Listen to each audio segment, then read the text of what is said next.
Salut les organiseurs et bienvenue dans ce live numéro 108 de mon défi de 365 jours de live. J'espère que vous allez bien. Oui, on est ce matin, il est 9h40. Je vais avoir une journée pas mal chargée. Je me suis dit que ce soir, à mon avis, je vais être un peu fatiguée. Donc, je fais le live ce matin, surtout que j'avais une idée qui m'a pumpé ce matin là, sur ce qui m'est arrivé hier. Et j'avais envie de te le partager pour te donner un exemple concret de comment peut se résumer ce que je m'apprête à te dire, de comment ça peut se répercuter dans ta vie au quotidien. L'autre jour, je partageais en story Instagram que j'avais régulé mon système nerveux. Ça faisait plusieurs jours.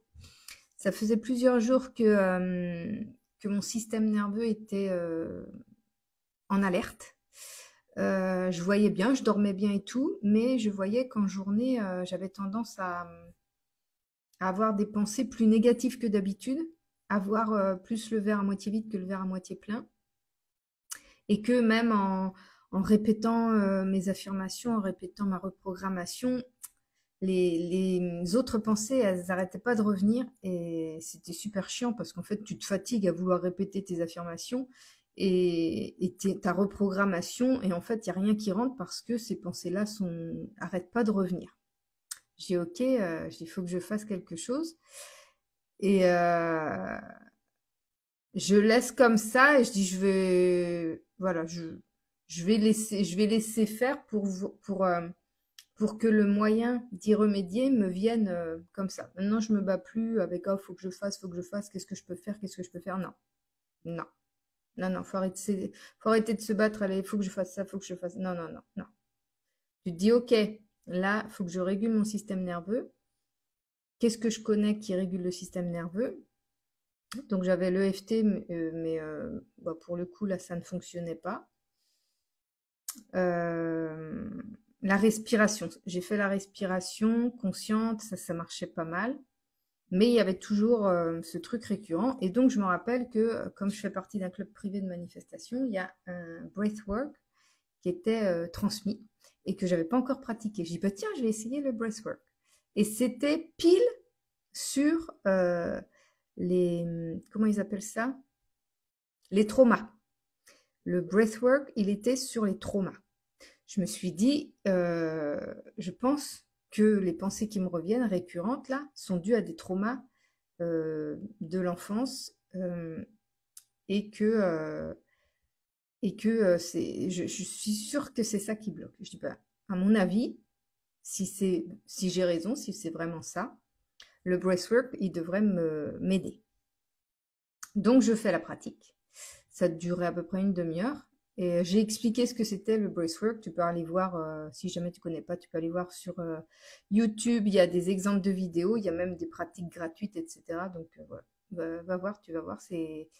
Alors, il y a de tout. Il y a de tout. Mais en gros, ça consiste à faire des respirations, comment dire, forcées. Enfin, j'ai pas envie trop de dire ça, mais vraiment des respirations pas naturelles. C'est pas des respirations naturelles, c'est vraiment des respirations forcées. Et ça te conduit dans une espèce de sensation corporelle qui va relâcher tout plein de tensions dans ton corps, mais aussi dans ton esprit. Et donc, le corps, il peut réagir de différentes façons. Moi, personnellement, comment mon corps réagit? Il a des espèces de pulsions, comme quand tu sursautes, quand tu commences à t'endormir, et puis, tu sais, tu as l'impression de tomber dans un trou, puis tu sursautes. Ben, ça fait ça. Et aussi, ça fait vraiment par moments des contractions du corps incontrôlées. Et voilà, c'est pas violent, mais c'est surprenant. Donc, la première fois que tu le fais, si tu es très dans le contrôle, si tu es une personne qui est très dans le contrôle et qui a toujours envie de tout contrôler dans ta vie, ça va te perturber et ça va te challenger et ça va vraiment te sortir de ta zone de confort. J'avoue que moi, la première fois, j'ai été un peu surprise par la réaction de mon corps. Et c'était une vidéo YouTube que j'avais testée d'ailleurs. Donc ça, et puis donc je fais le breathwork, et puis je me sens bien direct après la séance, je vois que je me sens soulagée. Dès la fin de la séance, ça m'était pas encore arrivé que dès la fin de la séance, je ressens les premiers effets. Je dis, ben donc, c'était des traumas, c'est sûr. Donc, je suis déjà contente. À la fin de la séance, je suis déjà contente. Et, euh, et je sais que c'est à pratiquer quand même assez régulièrement. Je pense qu'une à deux fois par semaine, je pense que ça peut être pas mal. Donc moi, je le fais. J'ai essayé de le faire 2 fois par semaine. Là, je vais me maintenir, je pense, à une fois par semaine. Je vais voir comment s'organisent mes journées. Mais voilà, j'ai essayé de la faire. J'ai voulu la faire l'autre fois. Je me suis endormie avant la fin de la séance. C'est pas grave, je l'ai fait en partie quand même. Et donc, comment ça se répercute dans ma réalité? C'est que déjà, il y a un poids qui est parti. Je sentais un poids ici, j'avais une pression ici. Donc je me suis préparé une reprogrammation qui fonctionne très bien. Mais quand mon corps n'est pas régulé, ça fonctionne moins bien parce que les tensions restent dans le corps. Et donc, ces tensions qui restent dans le corps, elles se répercutent avec ces fameuses pensées qui viennent parasiter ma reprogrammation. Donc, c'est pour ça que c'est important de réguler ce système nerveux pour que la reprogrammation fonctionne beaucoup mieux. Donc là, pour ce coup-ci, c'est le breathwork qui a le mieux fonctionné pour moi, mais le FT a très bien fonctionné à d'autres fois, mais ça dépend ce qui est bloqué, ce qui est coincé en nous. La respiration fonctionne très bien pour d'autres. Donc il y a plusieurs méthodes qui existent, et toutes les méthodes sont bonnes, mais il faut juste tester celle qui fonctionne le mieux par rapport à ce qu'on a à débloquer au moment où on a envie de débloquer quelque chose, ou au moment où on a besoin de débloquer quelque chose.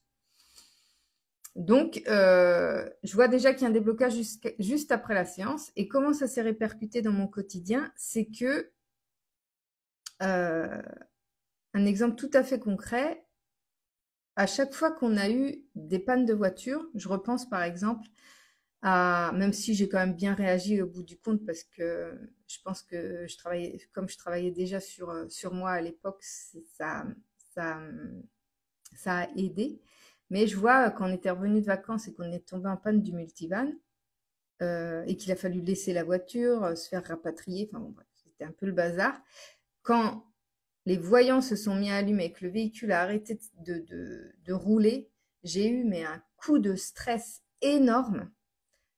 Comme la voiture elle est en panne, il va y avoir des factures, il va y avoir des frais, et c'est pas prévu, et c'est, enfin tu vois, l'imprévu là l'imprévu qui touche en plus à ton, moi j'ai vraiment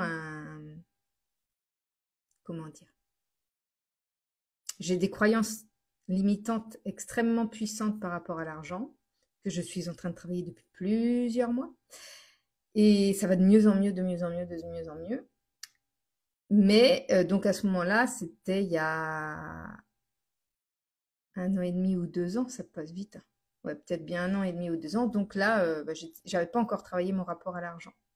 Donc, la voiture tombe en panne, direct le gros stress, mais vraiment le gros coup de stress, le gros coup de pression. Et après, j'ai réussi à revenir à moi, à revenir au moment présent. Et je dis, ok, qu'est-ce que je fais? L'action que je fais, hop, on appelle, enfin bon bref, on a eu de l'assistance, tout ça. Enfin, on a été très très très bien, tout s'est très très bien passé. On a pu régler la facture. Enfin, tout s'est bien passé. La peur que j'avais eue et le gros coup de stress que j'avais eu, finalement, je l'ai jamais vécu dans la réalité. C'est juste au moment où ça se passe, où là tu dis oh là là, et si je peux pas payer la facture, oh là là, et si la voiture elle est pas réparable, oh là là, et puis si jamais on perd le véhicule, oh là là, et puis si je sais pas quoi. Il y a plein d'idées négatives qui te passent dans la tête, et là tu te dis et si et si et si et si, donc tu te fais toute une montagne et tout. Tu reprends les choses en main, tu reprends tes responsabilités, tu fais ce qu'il y a à faire, et finalement, au final, tu ne vis jamais ce que tu as pu imaginer quand le coup de stress est arrivé. Bref, donc ça, c'était ma réaction avant. Tu vois, gros coup de stress à chaque fois, et comment on va faire, et comment je vais payer, et comment... Donc, des fois, on engendre des... Là, pour le coup, la facture, à l'époque, on avait quand même payé 1200 € de facture. Il a fallu qu'on redescende, même si ça avait été pris en charge par l'assurance, il a quand même fallu qu'on redescende. À 6 heures de route de chez nous. On a voulu, j'ai voulu embellir la situation en nous offrant à mon chéri et moi un week-end dans le secteur. Donc c'était à Beaune qu'on était tombé en panne. Donc on en a profité pour visiter le secteur de Beaune. On n'a pas regretté du tout. C'était un super week-end. On a récupéré le véhicule, les gens, le garage était très gentil. Enfin, tout était parfait. Mais ça m'a coûté 1200 euros, plus mon trajet de train, ils n'ont pris en charge que le trajet d'une personne. Et nous, bah, on est descendu à deux. Et puis bah, l'hôtel, et puis la visite des sites qu'on a visités. Mais je me suis dit, quitte à retourner là-bas, je veux pas que ce soit juste la corvée de retourner chercher le véhicule. Je veux embellir la situation. Donc, j'avais fait un week-end et on n'a pas de regrets. On a pu tout payer. Tout allait bien. Parfait. Tout était parfait.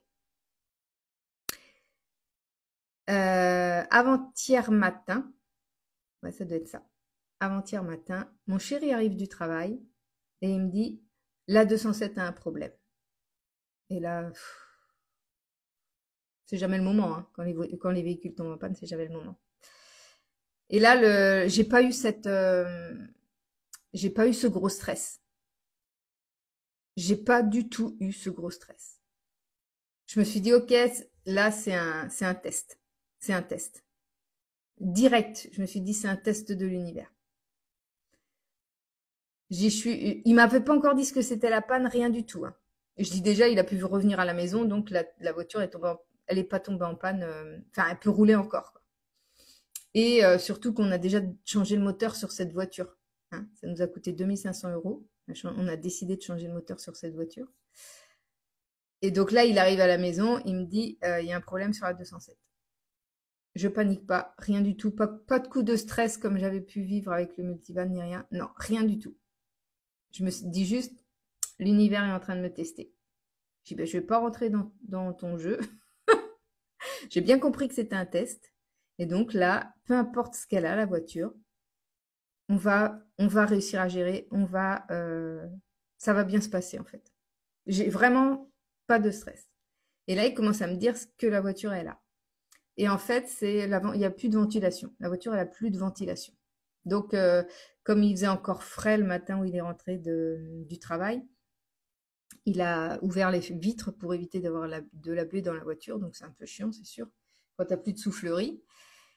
Et il est rentré comme ça. Donc, il me dit que c'est ça. Je dis déjà dans ma tête, du coup, ça me rassure encore plus. Je me suis dit, bon, déjà, elle roule. C'est chiant, l'histoire de la ventilation, mais elle roule. Et puis après, il continue dans sa conversation à m'expliquer. Moi, je pense que c'est un fusible. Faut que je regarde si c'est le fusible, etc. Donc, il est assez bricoleur, mon chéri. Donc, c'est l'avantage. J'avoue, c'est l'avantage. Donc, les petites choses, déjà, il va savoir diagnostiquer à peu près ce qu'a le véhicule. Il n'est pas mécano ni rien, mais il est passionné par les voitures. Donc, il va pouvoir diagnostiquer et voir après s'il peut changer ou pas. Et donc là, il voit que c'est un fusible et que, d'ailleurs, on va aller le chercher aujourd'hui. On devait y aller hier, mais du coup, on est allé boire un coup chez des voisines. D'ailleurs, je vais en parler tout de suite. Et du coup,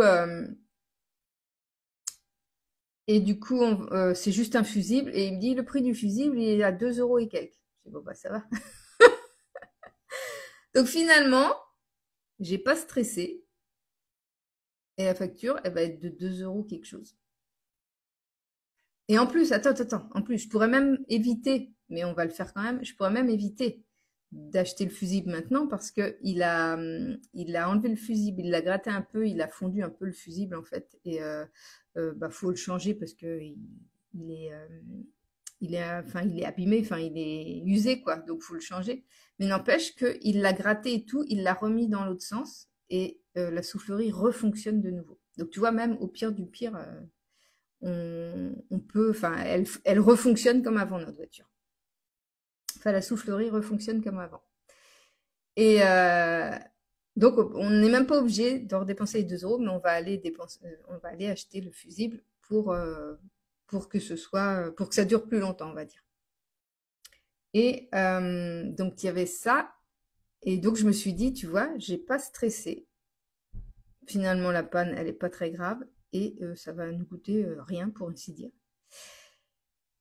Et je dis comme quoi, je dis pas que c'est le fait que j'ai régulé que j'ai régulé mon système nerveux qui a fait que ça va rien nous coûter. C'est juste pour te dire que la pensée, elle est créatrice et que quand tu te crées du stress avant que ça arrive, tu provoques plus de merde que ce que ça aurait pu être en régulant ton système nerveux.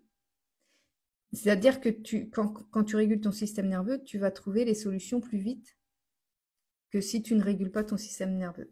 Je veux dire, là, par exemple, si je m'étais énervée, si j'avais dit, oh, elle est encore en panne et ça va nous coûter un bras, et blablabla, mon chéri, je l'aurais stressé. Et lui n'aurait peut-être bien même pas eu l'idée de regarder la voiture, ce qu'elle pouvait avoir. Il aurait peut-être juste dit, ben non, on l'emmène au garage, parce que je sais pas, machin, enfin, tu vois. Et tout ça, en fait, tout ton, ton propre système nerveux, si toi tu le régules pas, il se répercute aussi à l'extérieur de toi. J'aurais stressé, j'aurais fait stresser mon chéri, il aurait pas regardé, on serait allé au garage, et ils auraient peut-être bien changé, je sais pas quoi, qui nous aurait coûté plus cher, etc., etc. Bon. Et là, non, tout s'est bien passé. Et pourquoi je te dis ça? Parce que on est allé boire un coup chez des voisines hier après-midi et les voisines ont eu le même problème que nous sur leur voiture. C'est pour ça que je te dis, l'univers, il te teste, il te montre des signes, plein de signes. On va chez les voisines, on parle de la voiture à un moment donné et elle nous dit, ben, on a eu le même problème sur notre voiture et d'ailleurs, il n'est toujours pas réglé le problème là. Et elle dit, ben, elles nous ont montré les factures qu'elles ont payées. Jusqu'à maintenant, elles ont payé presque 1 000 € en tout, 2 ou 3 factures. Ils ont changé les bougies, ils ont changé plein de trucs. Ils ont remis du lave-glace, bon, bref. Ils ont changé plein de trucs. Et le problème est toujours pas réglé. Et en fait, je me suis dit, c'est quand même fou ça. Après, c'est peut-être pas tout à fait le même problème, mais il y a quand même une histoire de fusible.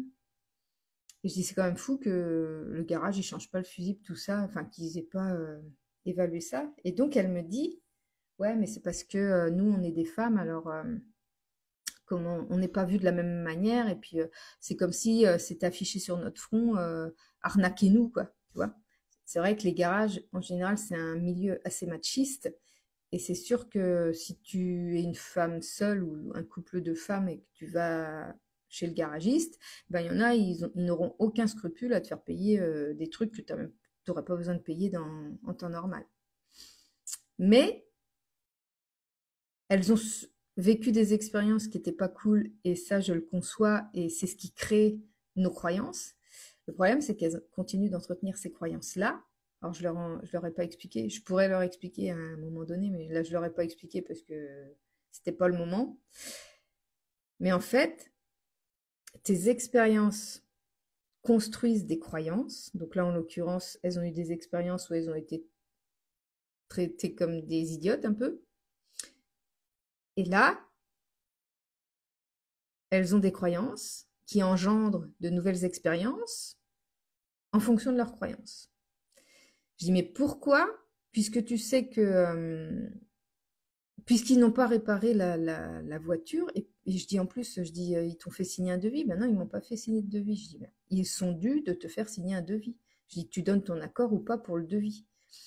Et eux, ils ont directement fait les réparations, alors qu'elles avaient demandé à avoir un devis avant. Ils ont fait les réparations, puis hop, banqué la facture. Je dis, non, mais là, non, on est arrivé à un niveau de... Là, c'est pas possible.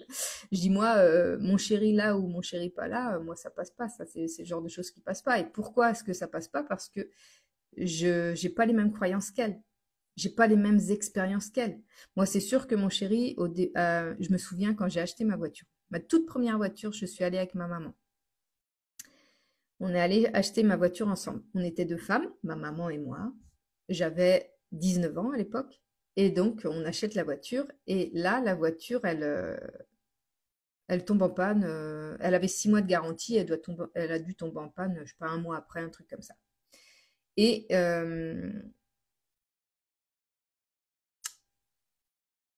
on retourne au garage. Et là, c'était le commercial qui nous accueille, enfin le patron, qui était le commercial aussi, qui nous accueille. Alors que la fois d'avant, elle nous avait été vendue par le chef mécano, qui était super. Et on revient, on dit, bah, elle est en panne, elle a un problème, la voiture. Et puis on s'était bien renseigné auprès d'un oncle et tout ça, de savoir d'où ça pouvait venir. Et donc ça venait de l'alternateur. Donc on était capable de dire que ça venait de l'alternateur. Et donc le commercial, le patron, qui n'y connaissait absolument rien en mécanique, nous dit, non, non, c'est pas l'alternateur. Non, non, bah, ça va pas être pris sous garantie, je sais pas quoi. Enfin, il essaye de nous dire je sais pas quoi. Et là, ma mère s'énerve et elle dit, moi, je veux voir le patron, je veux voir le patron. Il dit, mais c'est moi le patron. Elle dit, mais je m'en fous, je veux voir celui qui nous a vendu la voiture. Et donc là, le chef mécano arrive. Et donc, elle se calme un peu, puis parce qu'elle voyait bien qu'elle allait se faire arnaquer par le patron. Et donc, le chef mécano, on lui explique ce qu'il y a, et puis il dit, oui, effectivement, c'est l'alternateur, ben, je vais le changer, tout ça. Donc, on a eu gain de cause, mais comme quoi, on était pourtant deux femmes, mais ma mère, elle s'est pas laissée démonter. Et je pense que j'ai hérité d'une part d'elle. Et même si moi, j'ai Gaël en soutien, j'ai mon chéri en soutien, je me laisse pas démonter, c'est sûr. Quand je trouve que, bah, en plus, j'ai ma blessure de l'injustice qui est activée dans ces cas-là, je peux te dire que je me laisse pas marcher sur les pieds. Et donc, bah, ce qui s'est passé, c'est qu'elle n'ose rien dire. Donc, je dis non, mais même là, je dis, tu vois, ça n'a pas été réparé. Normalement, ils sont tenus de réparer la panne que tu as à la base et de pas faire tout le reste de l'entretien de la voiture sans réparer la panne. Et je dis en plus, ils doivent te faire un devis que tu dois signer avant qu'ils fassent quoi que ce soit comme travaux. Je dis moi, mon mécano, il me fait toujours un devis sur lequel je donne mon bon pour accord avant travaux, toujours. Et donc, je lui ai donné le numéro du garagiste chez qui je vais parce qu'ils sont formidables. Et s'ils font une erreur, ils l'admettent. Et, enfin, ils sont super. Donc, franchement, ils ne font jamais payer plus que prévu ni rien. Donc, non, parfait. Donc, j'aurais dit, je dis, bah, moi, je vous donne le nom de mon garagiste. Pareil, elle me raconte une anecdote avec le vétérinaire, comme quoi, pareil, elle banque chez le vétérinaire. J'ai dit, non, nous, on va à un autre vétérinaire. Elles sont extra. Je dis oui, j'ai testé le même vétérinaire que vous. Je dis moi, c'est juste pas la peine. Ils sont odieux. Et donc là où je vais maintenant, en fait, tu fais tes choix. T'es pas obligé. Je veux dire, il y a plein de vétérinaires, plein de garagistes. Tu fais tes choix. On a eu du mal à trouver le garage qui nous correspondait, mais maintenant que je l'ai trouvé, je le garde, quoi. C'est clair et net.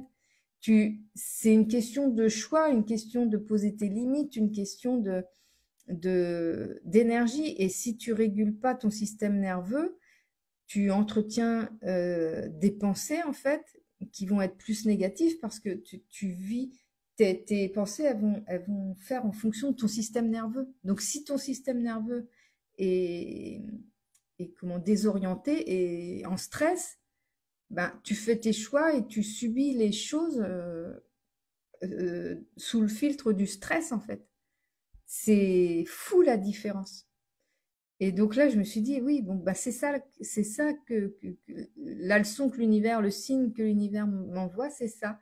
C'est une nouvelle leçon qu'il me donne. Il me dit, tu vois, si tu régules ton système nerveux de façon quotidienne, de façon régulière, tu vas voir que finalement, ce qui te semblait être des grosses merdes, des grosses difficultés, des challenges pas cool, bah, tu vas te dire, bah non, ok, c'est un test. C'est un test. Et puis tu dis, ok, ben, moi, je joue, hein, et je vais passer ce test avec brio et je vais aller au bout du truc et je vais y arriver et je vais réussir.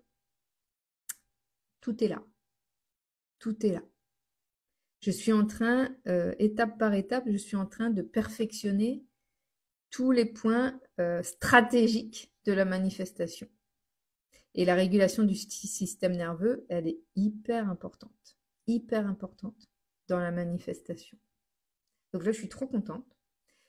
J'ai conscientisé ça hier et j'avais envie de te le partager aujourd'hui. J'espère que ça va pouvoir t'aider, que ça va pouvoir t'inspirer. Je remarque que, notamment sur YouTube, il y a de plus en plus de vues sur mes vidéos live. J'ai l'impression que ça commence à switcher dans l'énergie de certaines personnes et ça c'est trop cool, ça me fait trop plaisir, c'est exactement l'objectif que je voulais et voilà, je suis trop contente, même si j'ai pas forcément de commentaires, j'en ai eu un sur Facebook, enfin, bref, qui était excellent, que j'ai pas partagé, mais voilà, bref, c'était juste pour te dire que tout ce que je te transmets, tu vas voir que si tu écoutes tous mes lives tous les jours, Ils seront peut-être pas tous inspirants et ils seront peut-être pas tous déclencheurs de quelque chose,